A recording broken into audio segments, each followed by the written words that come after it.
Hello, good morning, good afternoon, evening. We have members of today's audience tuning in from many time zones all across the globe, I think. Welcome to all of you. I am Bob McConnell, co-founder of the U.S. Ukraine Foundation, and I have with me members of the Foundation's Friends of Ukraine network.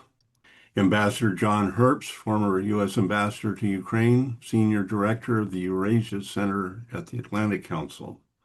Ambassador Dan Fried, diplomat who served as former U.S. Ambassador to Poland and former Assistant Secretary of State for European and Eurasian Affairs. David Kramer, former Assistant Secretary of State for Democracy, Human Rights, and Labor, and Executive Director of the George W. Bush Institute. Ed Chow. Ed is an energy expert, sanctions policy expert, who has vast experience in the oil and gas industry and has been sought out by many countries for advice on energy issues. Our topic today is sanctions on Russia, past, current, and proposed. To set the stage, I note that in 2014, when Putin started his war against Ukraine by invading Ukraine's Crimean Peninsula, the U.S. Ukraine Foundation initiated our Friends of Ukraine network. And within a month, FOUN put out its first set of recommendations, which was a list of very targeted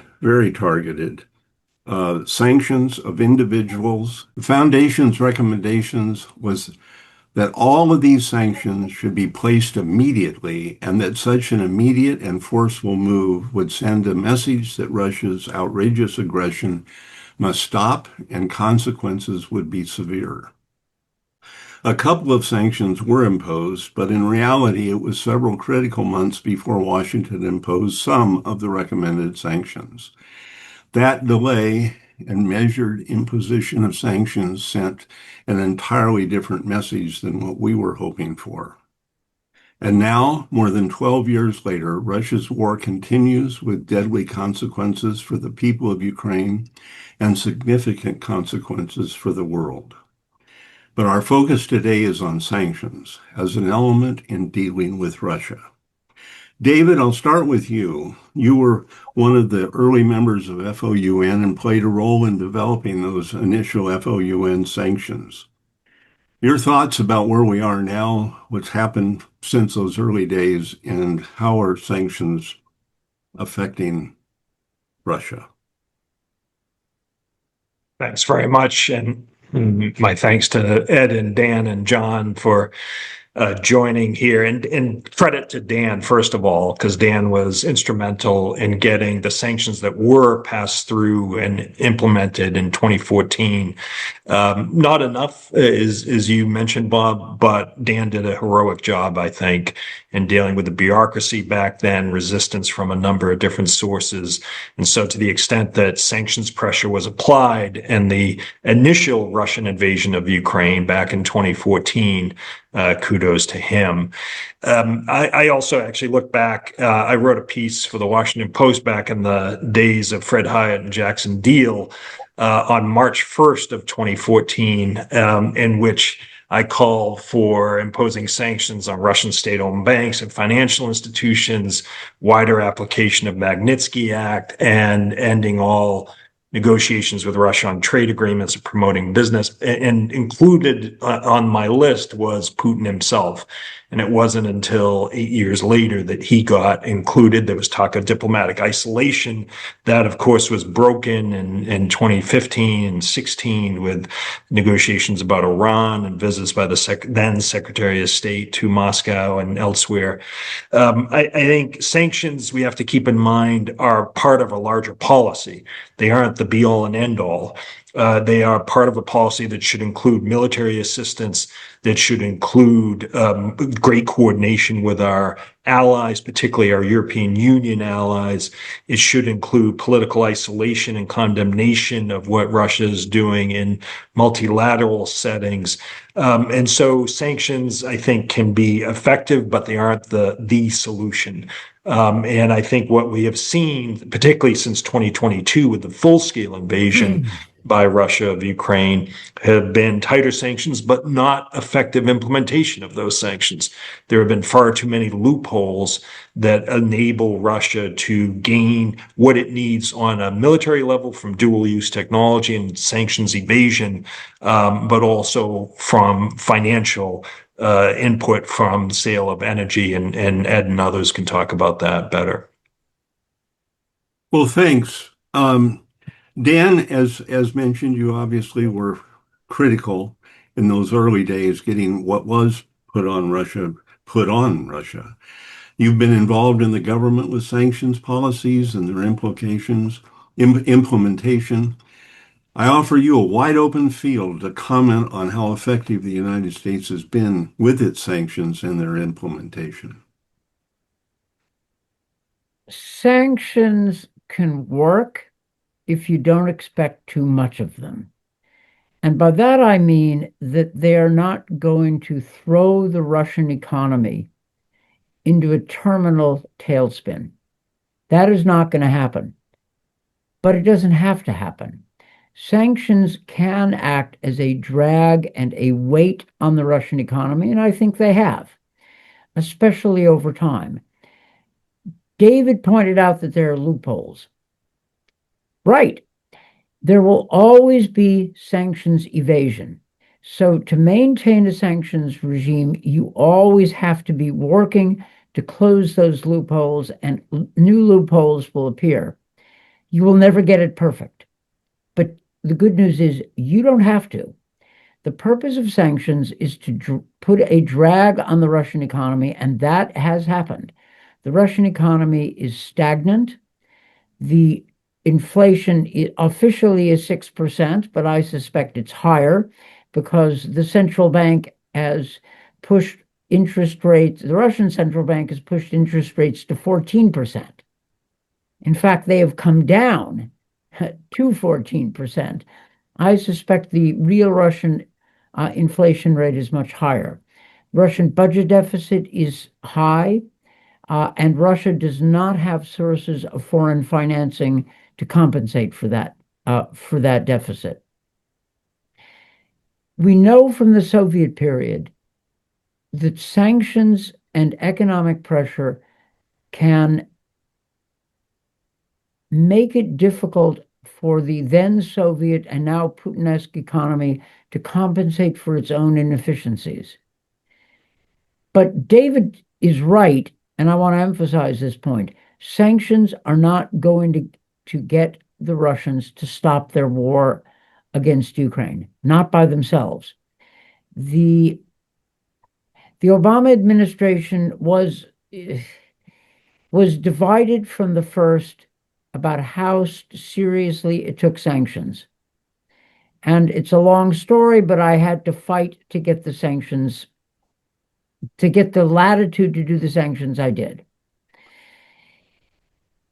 The Obama administration also did not provide any military assistance to Ukraine on the rather dubious grounds that Russia had escalation dominance. In other words, our military assistance wouldn't make a difference. This was a weak policy. The Biden people did much better.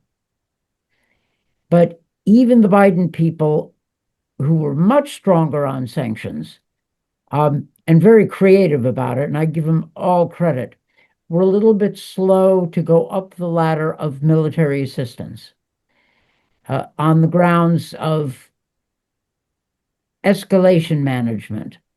So our overall record at putting pressure on Russia, military pressure by arming the Ukrainians, and economic pressure is mixed, but not bad. That is, the Russian economy is hurting. What is frustrating now is that the Trump administration has been lax in enforcing the sanctions on the books. It has imposed one serious set of new sanctions. That is, in the fall of last year, it imposed full blocking sanctions on two oil companies, Rosneft and Lukoil, and I applaud them for it. But they have not followed up with sufficient effort to go after the Russian shadow fleet or close down channels of Russian sanctions evasion, particularly in oil. And this administration has been lukewarm on working with the Europeans on the oil price cap. Today, I expect, or I'm told, that the Senate will pass the Graham-Blumenthal sanctions bill. Now, this is not a perfect bill. It uses tariffs, an uncertain, sometimes unwieldy tool. But in my judgment, that bill is a lot better than nothing, and I hope it passes, and I hope it is implemented in a wise way. Implementation will be a little tricky, but it could work. It could increase the pressure on Russia, and it will show that the Trump administration at last is in the game to put pressure on Russia and help Ukraine. Anyway, more to discuss, but that'll do for now. Okay, thank you. John, you've stayed so deeply involved in and with Ukraine issues since your days officially in Kiev, and are a major voice in the discussions and analysis of America's response to Russia's aggression. For well over a year, we've had this fits and starts on the sanction legislation. The House passed its version a few weeks back, and as Dan says, I'm hearing also that the Senate bill is likely to be passed today. That session, that legislation is interesting. It's got its strong points, and I'd ask you for your thoughts on where we're going to go from here. My understanding is that the holdup in the Senate on passing the bill was that at this point, one senator is concerned, a Democratic senator is concerned about a bill that, in a sense, adds a stamp of approval from the Democrats to Trump's use of tariffs overall as a policy instrument going beyond simple economic matters. But again, I'm also hearing, like you and Dan, that this objection will be managed today and the Senate will pass it. But I've also been hearing for weeks that the same concern about Democratic endorsement of Trump use of tariffs could be a problem for passage of this legislation in the House. So that's obviously the next step, assuming the bill does get past the Senate today.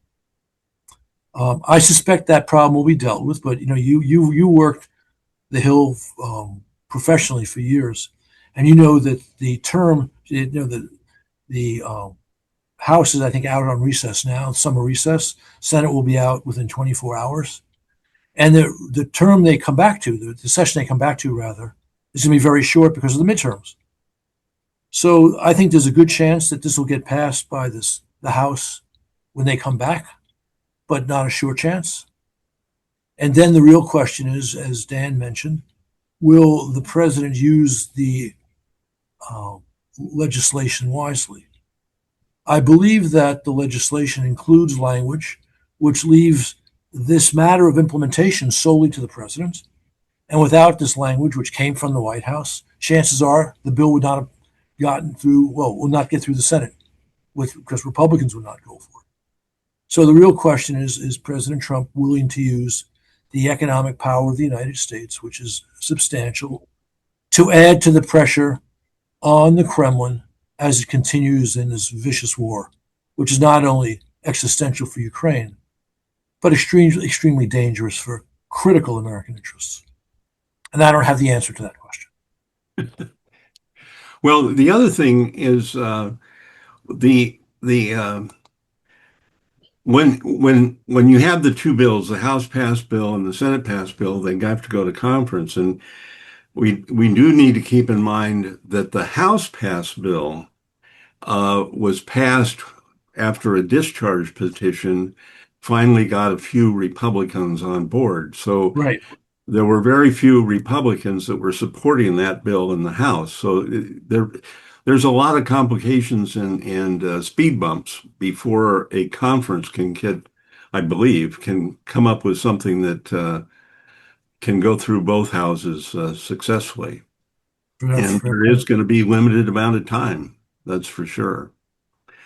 Ed, you're our energy expert, and much of the focus on the sanctions has to do with Russia's energy sector. Russia's economy is heavily dependent on oil revenue. After all, John McCain famously described Russia as a gas station masquerading as a country. The Russian oil revenue finances Putin's war. How effective have we been, and do you think we can be in affecting Russia's oil prices and revenue? Thank you, Bob. As you pointed out, unlike my fellow panelists, including yourself, my role has been as a outside observer, interested outside observer from industry on how sanctions have worked over the years. And the points have already been made that sanctions, including oil sanctions, it's not a silver bullet, and it must be coupled with a diplomatic strategy, working with our allies as well as military assistance to Ukraine. They're not substitutes for a larger coherent policy. So I won't belabor that. As to how much oil sanctions have affected Russian oil income, I would say it's been minimal. Now, that partly for reasons that may have nothing to do with the sanctions themselves. I mean, for example, since the beginning of the year, oil price, which I have the bad habit of checking still every day, is at about $82 per barrel Brent this morning, and that's about 35% higher than what it was at the beginning of the year, since the Trump's interventions in Venezuela and then the war against Iran. So Russia benefits from that, even if its volumes have been restricted somewhat. So Russian oil income has been remarkably stable since 2022. What I would like to do is to maybe point out a couple of other themes that's relevant to the discussion. I think, no, first of all, too much have been emphasis have been put on economic sanctions, including oil for oil, as some kind of a magical tool that would achieve all our objectives. But there's a second fallacy, and the second fallacy is that somehow we believe that we can calibrate the sanctions just so and force the adversary to do what we want them to do without harming our own economy too much.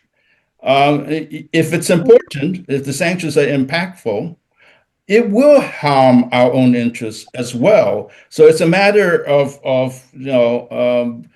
calculating where our vital interests are. So the Biden administration in 2022 said that the sanctions will be sweeping and crippling. Well, clearly they were not. And I think that that's a problem, that we think that we can do these things gradually, and it will somehow force the Russians to do what we want them to do. It gives rise to I think deeply flawed concepts, such as the oil price cap. And Dan and I can have a separate debate about that another time. But there are all these clever ideas that says that we can do something without impacting ourselves, and that's just not so if the sanctions are serious. The EU just enacted its 21st package of sanctions against Russia. Well, by definition, that means that the last 20 packages have been inadequate to the task. What this incremental approach does seems to me, is to encourage the Russians to accelerate their military operations and to prepare for sanctions to come, giving them time to counteract them. Russia's shadow fleet for oil tankers is now estimated to number 1,000. They have started to acquire a shadow fleet on LNG carriers in anticipation of the EU banning Russian LNG imports totally starting in 2027. And Americans like to criticize the Europeans for continuing to import Russian LNG, but we, the United States, is still importing lower enriched uranium for Russia. And that's not scheduled to expire until after 2027. And, and we'll see what happens after that. So this signaled to the Russians that we're really not completely serious, and that there are limits to what we're willing to do on our support for Ukraine. What the policy needs instead, in my mind, is an articulation on why Russia's defeat and Ukraine's victory is vital to our own national interests, and to justify why we must act accordingly. What we had instead is a prior administration that says this is so, but that did not act adequately in response, and a current administration that acts like somehow this war is a sideshow, even though it's happening in the center of Europe.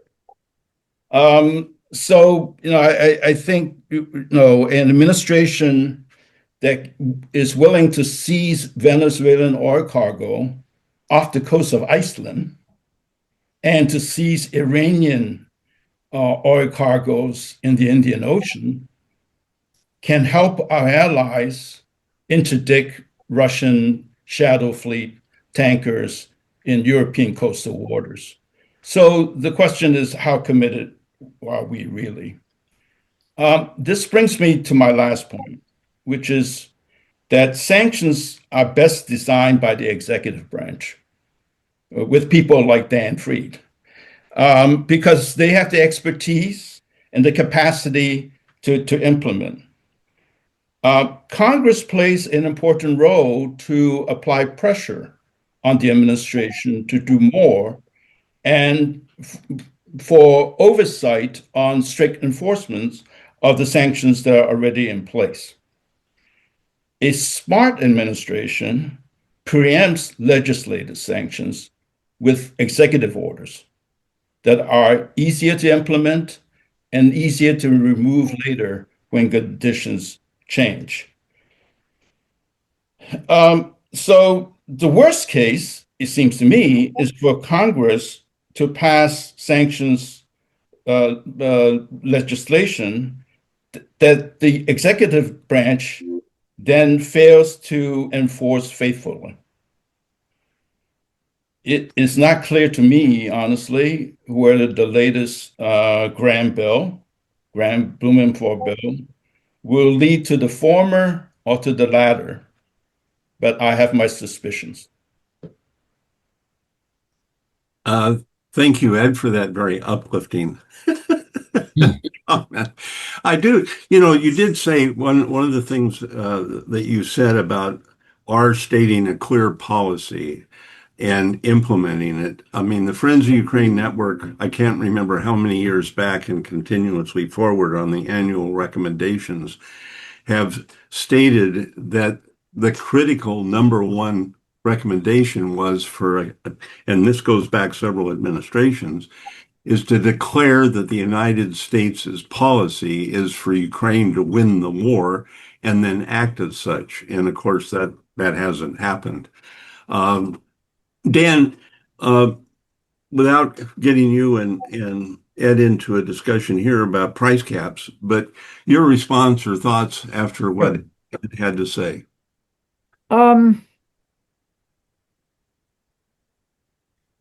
I'm not as down on the impact of sanctions in all areas as Ed. I don't take issue with his overall point that we ought to be doing more. But first, in defense of incrementalism, sanctions evasion techniques are going to expand. They're going to evolve. And so you need to be catching up all the time. It's a constant game of catch up. So I'm not as dismissive of the 21 EU sanctions packages because a lot of the sanctions packages are catch up to what the Russians are doing. Secondly, it is true that Russia continues to earn a lot of revenue through oil, but its overall revenues from the sale of oil are not up, they're down. And I think it was Vladimir Milov, the Russian economist now living in exile, who calculated that although the average price of oil is somewhere in the 80s, Russia is getting only $67 per barrel. In other words, some of the effect of the sanctions is to force Russia to give greater discounts. I'm not a purist. I'm happy if for every dollar that's not going into Putin's war machine. And if the impact of sanctions is to force Russia to sell oil at a greater discount, that's a plus. Now, is there more we could do? Sure. And Ed mentioned a couple things. For instance, seizing shadow fleet tankers. Well, the Europeans have started to do that. And the U.S., if I were in my old job, I would be working as aggressively as I could to get the U.S. involved in this. Find ways to seize them. Why, a Swedish court just this week authorized the transfer of ownership of a Russian shadow fleet tanker to the Ukrainians. That's pretty creative. I'd like to see a lot more of this. That's an area of untapped potential. Let's not also forget that President Zelensky rather wryly talked about Ukrainian long-range sanctions against the Russian oil industry. Their attacks on Russian refining capacity also means the Russian oil revenues are sinking because a significant portion of Russian oil refining capacity is simply offline. So I think there is undoubtedly a lot more we could do. The Greek shipping magnates are using muscle in the EU to avoid greater sanctions on themselves. And were I in government, I would be flying to Athens for a full and frank conversation.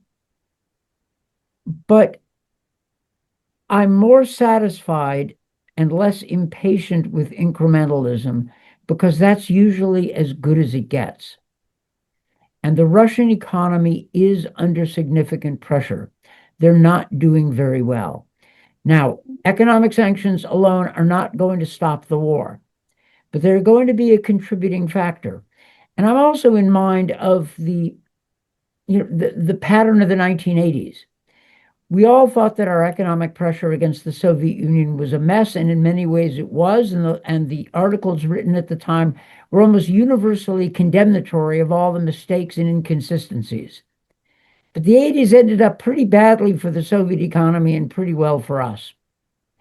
If you combine the sanctions plus Ukrainian attacks on energy infrastructure, and now on the Russian Wildberry network, which is Wildberry is Russia's equivalent of Amazon. They are bringing the costs of the war home to Russians. And there's not a lot of resilience in the economy to compensate for that. So if we were to lean in, and this is where I'm in agreement with Ed, if we were to lean in, and this administration would stop the mixed messages, but go for a success, back the Ukrainians, we could get there. That is, the Russians could fail. And that failure would mark a major strategic success for Ukraine, for Europe, and the free world as a whole, plus the United States. So, my instinct as a former policy guy is to figure out what we do to succeed and not worry about the difficulties, because there will always be difficulties. There will always be failures. There will always be things we haven't done well enough. But the question is, are we doing them just good enough to get where we need to be? David, do you have thoughts based on what's been said since you started us off? Thank you for being more specific. I was going to offer thoughts on the Red Sox, but I'll stick to this subject. I would say a couple things. One is the administration is, I think Ed and Dan have pointed out, doesn't actually need this legislation to move ahead and tighten sanctions on Russia. It would need the legislation for tariffs based on the Supreme Court ruling, and that has caused controversy and criticism from certain corners. But the administration doesn't need to wait for this legislation. It could go ahead and impose additional sanctions with presidential orders and other things, executive orders, which we've seen is rather common these days. On the tariffs, India did back down and reduce significantly its purchases of Russian energy after it had tariffs imposed on it. And then when the tariffs were eased, India has gone back up. The administration, I think, also didn't help when it offered waivers for 2 months earlier this year on Russian energy that was already on containers. That sent a bad signal that it was not serious about tightening the noose around Russia in terms of making sanctions more painful. The issue with the legislation is it almost is, it's not irrelevant about the details and the specifics in it. It is to send a message. It is to send a message that has been languishing in the Congress for over a year, that the House and the Senate stand firmly with Ukraine and opposed to Russia's brutal aggression that has caused the worst security crisis on the European continent since World War II. That, to me, is frankly at this point more important. And I would prefer to see military assistance, and the Congress has passed a couple $100 million worth of that recently, but much more military assistance in a legislative package than talk about tariffs or even sanctions. And the last point I'll just make is, and I think there is legislation that Congressman French Hill has been putting forward to take and seize the Russian assets that have been frozen by the United States, the European Union, Japan, Canada, and others, and making them available to Ukraine. It is, frankly, unconscionable to me that we are now in the 5th year of this brutal war that Russia started, and we have not made any headway on not just freezing, but we have frozen, but now seizing these assets. I can't understand how we have let certain countries, certain politicians get in the way of doing the right thing here. That is $300 billion. The numbers about what's available in the United States differ, but how that money is not been made available to Ukraine, which would also reduce the burden on Europe and on us for helping Ukraine and making it clear to the Russians they will never see that money again. That, to me, is just something I can't wrap my arms around. John, you can say whatever you want, comment on whatever you want, but we do have one question. Could you explain a bit about how Russia, Ukraine, and U.S. relations and sanctions impact China? That's a big question. Okay, it's a good question. I think the starting point to answer it is that Russia and China have behaved for the last several years, actually for over a decade, but more so since the big invasion, as partners in a joint effort to undermine the United States. Historically, Russia and China have been adversaries, which is what happens when two large nations border each other. But there was that brief period, the first 10 years of communist China, that they were working against us. And that kind of fell apart. And we helped it fall apart. And I would say you go back certainly to Xi's time in Beijing. So you have over a decade of close cooperation. Again, designed to create what they call a multipolar world, but it's really a world for them to work their will on their neighbors as they see fit. And of course, the United States, the whole alliance and global system that it built after World War II is an impediment to that kind of bold, big power assertion of its interests against the weaker states around them. Now, that partnership has not been so wonderful for Russia. They are very much the younger brother in it.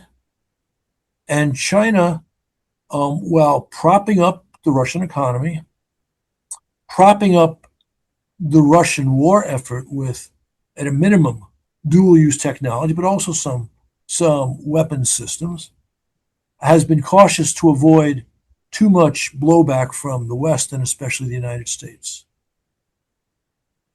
But even as the two work, but Russia has made clear, as their foreign minister told, I believe, the EU foreign minister, a year ago, 10 months ago, it is very much in their interest that Russia not lose this war against Ukraine. And China, while taking advantage of Russia's weakness, an economic weakness, to get hydrocarbons at reduced prices, is again the principal reason why the Russian economy has not completely crashed, although it's not in very good shape, as David and others have mentioned today. Steve Biegun, former Deputy Secretary of State, says smartly, because I've heard him say it more than once, that there's not one major geopolitical problem that the United States faces that would not look better for us if we made sure that Putin loses the war in Ukraine. And that's absolutely right.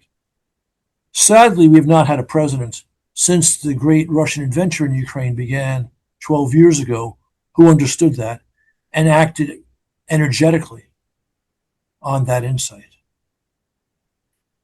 So if we want to make sure China does not move on Taiwan, and here I'm just repeating what leaders of Taiwan, South Korea, and Japan have said, obviously not with any impact on the Undersecretary of Defense for Policy, that the best way to deter Chinese aggression is to make sure Putin loses in Ukraine by strong Western action.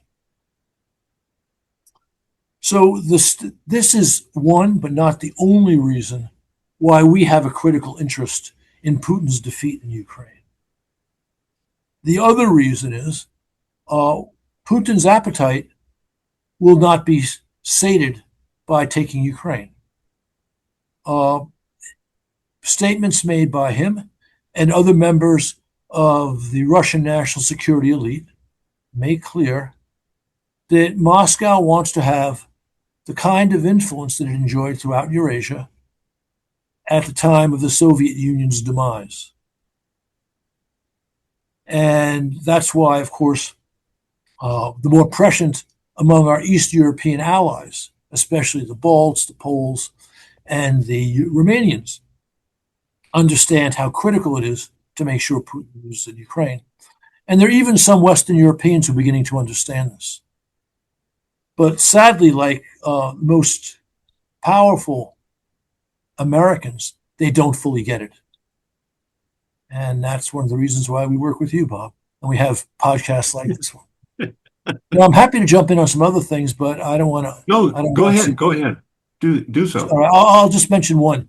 the point that I'm glad David brought up regarding the frozen Russian state assets. First, things are not quite as bad as David described because approximately 100 billion euro of those assets have made their way to Ukraine. And the administration, the Biden administration, in its last 4 or 5 months, deserves credit, especially Dalip Singh, for making sure that the first tranche of that, I think it was $50 billion, 50 billion euro, went as a kind of a loan. And then additional money has flowed since then, because there's also been some good activity, good action taken by our European partners on this. But David's right that the vast majority of that is still frozen, largely, but not entirely, in Belgium. And he's right that French Hill has done some superb work on this. But essentially, with the Belgians as the loudest voice, but with encouragement from the French, the Italians, the Germans, and perhaps even the Japanese, have been reluctant to move any more of those funds into Ukrainian hands.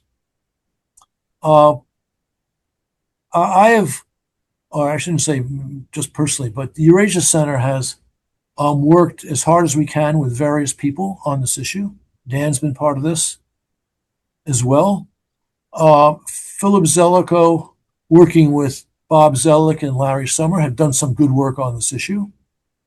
Hugo Dixon, who's a journalist in Europe, has also done some excellent work. We did an event with him a few months ago.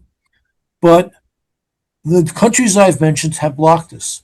And the administration, our administration, came up with a truly peculiar position on the subject, which was one of the not particularly laudable 28-point peace proposal, usually described as an American peace proposal, but American in quotation marks, that we delivered to Ukraine in mid-November last year. And that proposal was, and it was not the worst of the 28 points, it was probably the second worst, but it was certainly the most peculiar. Said something like, of that remaining money, the 200 billion or so euro, 1/3 goes to Ukraine, 2/3 goes to Russia and the United States for projects that may be done in Ukraine, but in occupied Ukraine as much, if not more, than the rest of Ukraine. And we have not, thank goodness, we've not heard much of this since November, when the 28 points received scathing criticism, including in the United States, including from Republicans in Congress. I don't know if that's still the position of the United States and Russia. Well, Russia, that's probably still something they'd be happy with. I do know this. If the administration became as serious on this issue as the Biden administration was in its last 4 months, it took them a long time to get up the gumption to act. I suspect we could move the Europeans in the right direction. David and my dream to the future of that money would be achieved. True. I don't want this to stop the conversations on the sanctions we've been talking about, but before we get toward the end, I do want to include Russia's criminal abduction of Ukrainian children. The abduction of Ukraine's children has been going on since the beginning of the war in 2014. We have had and will continue to have webinars on this subject. But here, my bottom line is that thousands of Ukrainian children have been abducted and taken to Russia, told their parents and their country doesn't want them, are reprogrammed to hate Ukraine, to be Russia as their motherland. Their names are changed, their birth certificates are changed, and they are indoctrinated into becoming Russian. The numbers vary, but Ukraine has documented over 20,000 cases, submitted those cases and the evidentiary files on those cases to the International Criminal Court.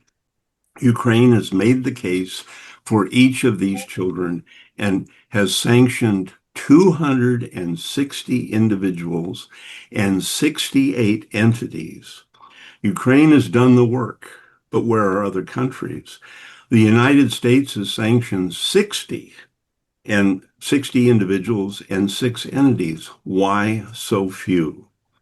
Here's a chart. This is as of November of last year. Ukraine, 260 individuals, 68. The United States is down here with 60 and 6. Why so few? Ukraine has made the case. It's inexplicable to me why the United States, when it doesn't even have to build the cases are made, should be sanctioning, getting headlines on war crimes. It's embarrassing that we haven't done more on this critical issue. I wanted to make that point if anybody wants to comment on it. But Ed, we were talking about China a few minutes ago, and you watch the relationships with China and Russia and so forth. Do you have anything to add on that or comment? My general feeling or hunch is that China has always been unhappy that Putin started the war on Ukraine. But having started it, I think John rightly said that China also feel like it cannot afford to see Russia lose this war. So I think that the relationship is complicated, it's mixed. There are limits to this so-called unlimited friendship.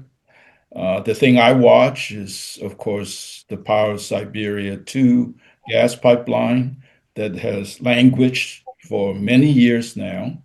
I joke with Russian energy analysts last year, meeting them in Europe. These are Russian experts who are in exile.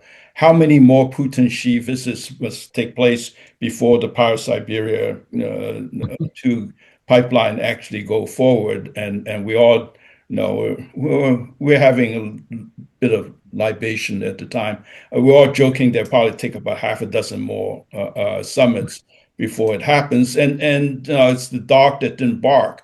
But it's maybe not so important, but it illustrates there are limits to how far China would go in supporting Russia without jeopardizing its overall international position. I would note that Xi Jinping is coming to Washington, scheduled to come to Washington on September 24th. And I don't know that President Trump ever raised Russia's war against Ukraine in detail with the Chinese leadership, but that would be something good to do. The country I would also watch more than China, perhaps, is India. David pointed out that after the 2 waivers on oil sanctions against Russia after the war against Iran started, that the Trump administration went forward with, it was India that greatly increased its imports of Russian oil, not China. China's imports of Russian oil has been pretty steady at about 1 million barrels a day. It's India that's fluctuated depending on how seriously they think the Washington is on enforcing penalties against them for importing Russian oil.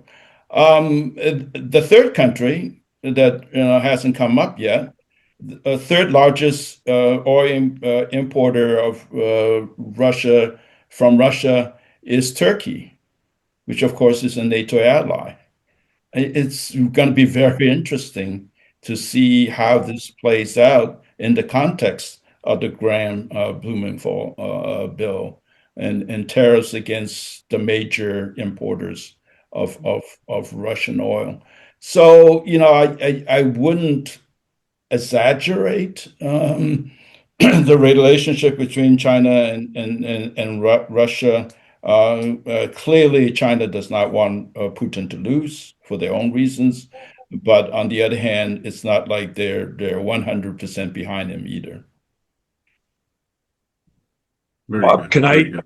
can I pick up on just three quick things here? One is Absolutely.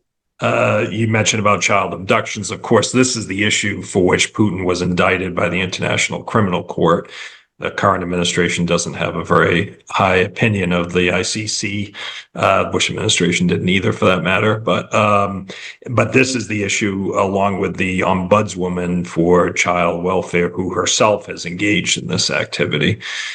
So there is that. The best way to obviously end this horrific abuse and war crime is to help Ukraine defeat Russia.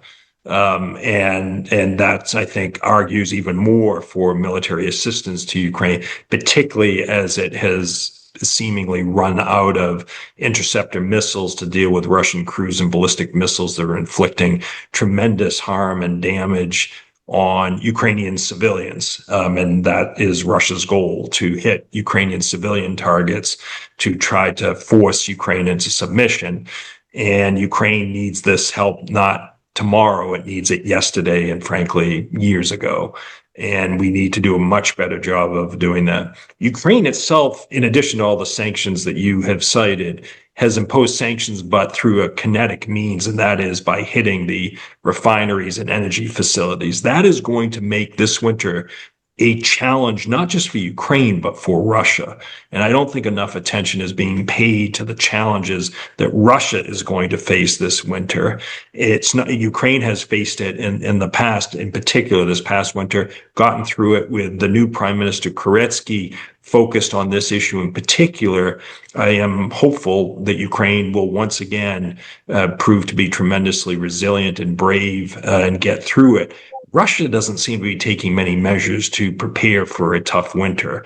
And I think that's been an important development, where Ukraine is imposing sanctions through its rather brilliant use of drones and its own missile capability. Last point is about the China, Russia, Iran, North Korea connection. Reports that North Korea is going to send another 30,000 troops to help Russia. That's a reflection, one, of Russia's desperation. It is having trouble staffing its front lines. It's having trouble in the regions getting enough people to sign up and commit to this. And it's causing both financial strain as well as personnel strain. But let's also not forget that Russia has provided, according to reports, intelligence to the Iranians to try to hit U.S. assets in the Middle East, as well as possibly even weapons to do so. This CRINC, as we call it, and others have called it as well, China, Russia, Iran, North Korea, is a danger to the United States, to our interests, to our allies. And I don't think there's enough attention paid to how these regimes help each other out in times of need. And if it weren't for Iranian Shahed drones in the first year or so of the war, the full-scale invasion, Russia would be in much worse shape than it is right now. If it hadn't been for the North Koreans taking all the bullets in the Kursk region, Russia would be in worse shape. And now Russia, for the past few months, has been trying to help Iran as we're dealing with that issue. Let's remember that these regimes help each other out, and they pose a threat to us that we have to deal with more effectively. Thank you. John, you had something? Yes, I wanted to emphasize the point David made about Russia's not going to have a good winter. And I'd like to make it even sharper. There's no question, and I say this sadly, that Ukraine will suffer more this winter probably than any time before. Or they say probably because if the weather's better, the growing Russian advantage with ballistic missiles, with the absence of Patriot interceptors, maybe slightly offset by a milder winter, but still the Ukrainians will suffer greatly this winter. But that has no impact on Zelensky's popularity, Zelensky's prosecution of the war. In Russia, it's different. The Ukrainian people understand, as in fact a Ukrainian official told me in your presence 3 years ago, it's bad to live under Russian bombs, but far worse to live under Russian occupation. But the Russians don't have an existential stake in this war. Maybe Putin does, but the Russian people don't. They're complaining about the suffering they're facing now, given Zelensky's aptly named, or shrewdly named, as Dan said, sanctions campaign. They're going to suffer more this winter. And this is all on Putin. So the political impact in Russia of this winter is more dangerous for the authorities there than the political impact of Ukrainian suffering this winter on Zelensky and his government. This is something we should understand and exploit. Absolutely. Ed, is it your hand that went up? Yes, just a couple of quick points, and then a question for the panel and particularly for Dan. Russia's close working relationship with North Korea is one area that the Chinese are unhappy with Putin on. And the reasons are too complicated and to get into. But if we had clever diplomats, as we used to have, people like John and Dan and David, we would be exploiting that rather than taking it as a given that the North Korean, Chinese, Russian interests are in parallel. But the question I really want to ask is those of you who have worked on the Russian issues for much longer than I have, is how effective are individual sanctions against Russians? Does it have an impact on the people around Putin and on issues on child abduction and beyond? I find it somewhat outrageous that President Trump's envoy, interlocutor, Mr. Witkoff's interlocutor, is a sanctioned individual from Russia, who we've now given a license to travel freely to the United States, including to homes in Florida. It's closely associated with the First Family itself. And at a minimum, we should find some horrible place for them to meet rather than a warm place in Florida in the middle of winter. So, but do individual sanctions have an impact on Russian behavior? My guess is it could, but I'd be interested to what Dan and others have to say. Dan? Certainly, Kirill Dmitriev, the Russian envoy that Ed was referring to, is not a value-added player in all of this. He has contributed nothing. And our diplomacy has been, in this administration, has been uneven and often worse than that. We have sometimes been led by the nose by the Russians. We have been played by them. We have chased after them.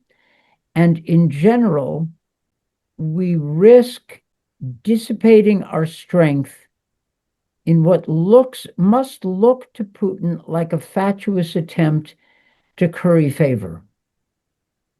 We vitiate our strength by uneven diplomacy, by mixed messages, by giving special deals to Kirill Dmitriev, who has not earned them whatsoever. Now, do individual sanctions make a difference? I think they are a reasonable messaging tool. They may make a difference to the individuals. It is not true that sanctioning the oligarchs will convince the oligarchs to go into Putin and force him to change course. Okay, that won't happen. That theory doesn't work out. But the cumulative effect of sanctions, if they are enforced evenly across the G7 and Europe, I think can be significant. Americans and Europeans don't really feel hurt if they are prohibited from vacationing in St. Petersburg, Moscow, and the Black Sea coast. It really doesn't bother us. But it does bother the Russians that they can't go to Europe, because this is a big part of Russian culture for 200 years. Okay, going to Europe, getting out. Going to China's not the same. So I think that the cumulative pressure of individual sanctions is useful. I regret that the Trump administration has simply dropped this. I regret their mixed messages, which may convince Putin that he is better off waiting. And this is my final point. Putin knows what the deal on the table could look like. Something like a ceasefire in place with no recognition of the de facto Russian occupation of something like 20% of Ukraine. No recognition. Why should Putin take that deal when he has a reasonable case to believe that Trump will abandon Ukraine, or that the far right will take power in Germany and abandon Ukraine, or that the nationalists in France will do the same?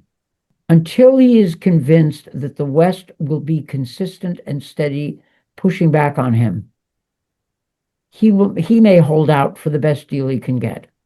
And the United States has not played this well. The constant mixed messages from Trump and his people are a problem. The impression that Trump's negotiators keep creating that they're interested in some mythical future set of good business deals between the U.S. and Moscow undercuts their own mission and their own effectiveness. What bothers me is that we are sitting on perfectly good leverage and stepping on our own lines. I would much rather have a long discussion with Ed Chow about the right mix of tactics to go after Russian oil revenue in a context where the administration was looking for those best tactics to go after Russian oil revenue. And until it does, Ed and I can have this discussion, but it won't do as much good. This administration needs to get a grip, particularly because the war in Iran is not going well and shows few prospects of ever going well. But the Russo-Ukraine war, one in which the United States is not a direct participant, is a war in which, through support for Ukraine, we can come out ahead. So can the Ukrainians, so can the Europeans, so can the free world. And it is enormously frustrating that Trump can't decide whether to double down on a losing proposition in Iran or get straight and invest in a much greater chance of a good outcome in Ukraine. Two quick points. One is just to agree with Dan on individual sanctions. I don't know any foreigner who likes to be sanctioned by the United States. And that predates Russia's initial invasion of Ukraine in 2014, even the war against Georgia. Dan, you remember when we worked together, Putin and Lavrov never failed to raise a specific oligarch's case with their American counterparts because his visa had been yanked by the United States. That was always on the agenda with them. These oligarchs don't like to be sanctioned, whether it's visa coming to the United States or assets, which can be a particular problem for them. But you're also absolutely right. Those of us who have been sanctioned by the Russians wear that as a badge of honor and not as a problem at all. The last point is, and Dan was getting at this, the problem with this war from day one, going back to 2014, is that Putin isn't interested in ending the war. He just the other day in a conversation with a Russian senior military official who we had thought had been killed, told him that the troops were confident and cheery and optimistic, and Putin took heart to that. Putin thinks he can win this. He thinks he can outlast the West, as Dan was suggesting, and he has shown absolutely zero interest in ending this war. Even if he wanted to, I don't think he could at this point. And that is the problem for those who push through articles in the FT or the New York Times, the idea that now is the time for the U.S. to try to negotiate peace between Russia and Ukraine. They are smoking something that should be made illegal, because they are not basing that on any facts whatsoever. Thank you for that. I do one thing about the individual sanctions. In relation to those people sanctioned about the abduction of children, whether we ever get all these children back to their families or not, it would be great and it would be appropriate to make sure that those children sometime in the future know that people cared, that people sanctioned the people that took them. And we are way behind in sending that message on those sanctions. We have some good questions in the thing, but we're running over time. I'm going to do a fast round. If you look at the questions, you might address them in your round, and I'll go in the same order. David. But I'll just say on Africa, we're creating openings for Russia and China, by the way, in places like Africa by our lack of engagement. And so Russia takes a brutal approach in dealing with African military coup leaders and regimes there. We could do a lot more to offset what the Russians and the Chinese are doing. And I think one comment there was about implementation of sanctions. Absolutely right. We could pass all the legislation we want. We could issue all the executive orders we want. But OFAC needs to be fully staffed. The Office of Financial Asset Control, I think I have that right, at Treasury is one of the most effective offices I dealt with when I was at the State Department. But from what I understand, it is not well staffed and needs to be in order to help enforce the sanctions and implement them as vigorously as possible. Dan? Two questions here that I can make a stab at answering. Strategies that the West can use to exploit Russian dissatisfaction with Putin's war. Well, we know from the Cold War that our information programs and our support for dissidents and civil society was effective. It was generally regarded as utterly useless and a failure until suddenly we realized it had actually been a lot better than other means to push back against the Soviets. It is inexplicable to me that this administration has tried to zero out information and civil society programs inside Russia. That makes no sense. We know these programs can work. Secondly, should sanctions be enforced? Yes, of course they should be, which is why the lack of regular enforcement packages from this administration are a real problem. In my time, every few months, there would be another set of what we call sanctions maintenance, which means going after evaders, going after new targets, going after new front companies. It's a never-ending process, sure, but it keeps the sanctions fresh or fresher. And if you don't do it, their effectiveness declines. Again, this is in the category of us sitting on perfectly good leverage. We shouldn't do it. We should play to win. John? I'll just take the question about what could Ukraine do to develop a more positive relationship with China. I'm not sure there's much Ukraine can or should do. China is providing essential support to the Kremlin for its war on Ukraine, at the same time denying any such role, and at the same time trying to establish its own economic position in Ukraine. Ukraine should be vigilant about not allowing China to do anything more in Ukraine economically. And I think there's a natural, I think, convergence of interest between Ukraine and Taiwan, and which Ukraine has been reluctant to develop, especially in the area of military industry, where they might want to reconsider, which of course flies exactly in the face of improving relations with Beijing, which is, to use a phrase from a different era or a different time, an unindicted co-conspirator in Russia's war in Ukraine. Ed? Of course, the Chinese would say, somewhat disingenuously, that they sell drone parts to both sides. But back on sanctions, I think the biggest signal that Washington can send, if it were serious about sanctions, is to create a demonstration case on enforcement, a very loud demonstration case on enforcement. Basically, the Trump administration has given up on the oil price cap.